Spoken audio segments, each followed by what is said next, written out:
My name is Bob Boyette, B-O-Y-E-T-T-E, 269 Forest Road, Marion. Please proceed. Chairman Finley and Commission members, thank you for the chance to speak. I'm the city manager of the city of Marion and am here to express the vehement opposition of the city of Marion to the rate increases proposed by Duke Energy. I'd first like to express the disappointment of the city in the way notice for the public hearing in Marion was handled. The city only learned about this hearing to be held here last evening, 24 hours prior to the public hearing, after being informed by the local media, who I also believe was only informed of the public hearing yesterday. While we had a decent crowd, I think with adequate notice there would have been a room full of people and a lot more public comment. The proposed rate increase that Duke is seeking for residential customers is approximately 14%. We understand that business customers would see increases of between about 8 and 11%. The rates of industrial customers would rise by about 3%. Given the current economy, with the budgets of households, businesses, industries, governments, and nonprofit organizations stretched to the limit, it is a terrible time to impose such large rate increases, especially since this is the third time that Duke has sought a rate increase since 2009, on top of other fuel adjustments that have been approved. In April, the North Carolina Supreme Court set aside Duke's 2012 rate increase. Until that matter is settled by the Utilities Commission, it's the City of Marion's opinion, for whatever it's worth, that no new rate increases should be considered. The City of Marion is a major power user. Our power cost for the current fiscal year will be approaching $400,000. However, we're not really treated like a large customer, but as Mayor Little mentioned, as 59 separate accounts with various rate categories. It seems that as a major power customer, the city should be treated in the same manner as industrial customers who are getting a very low rate increase this time.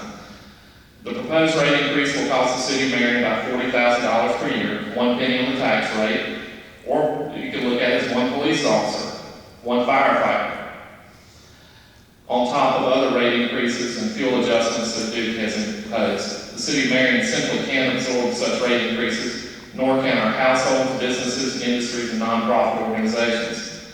I would note that cities like Marion were disproportionately affected a few years ago by extremely high and unwarranted rate increases for street lighting.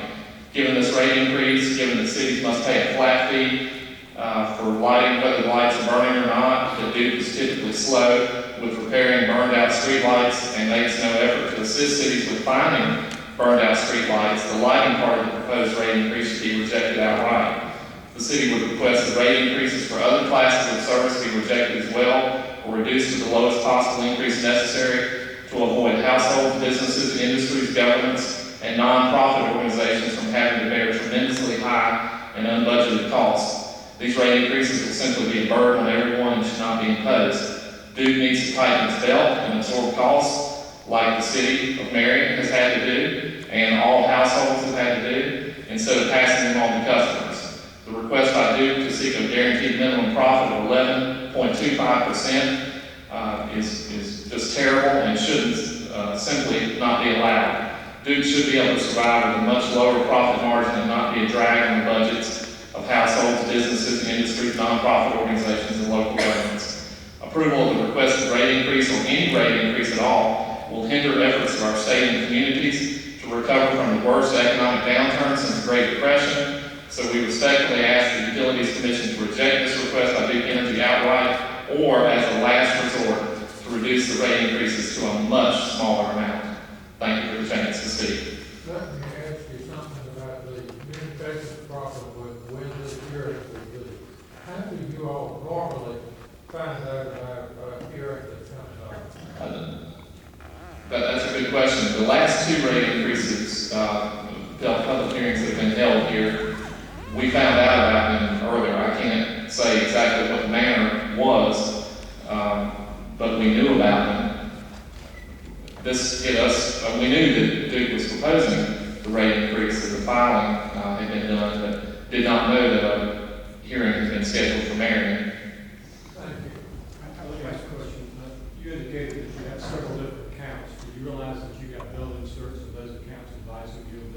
public hearing? That very well may be the case, but that's handled by accounts payable people. Thank you. Wait, hold on a minute. I'm looking at the commission's order of March 4, 2013.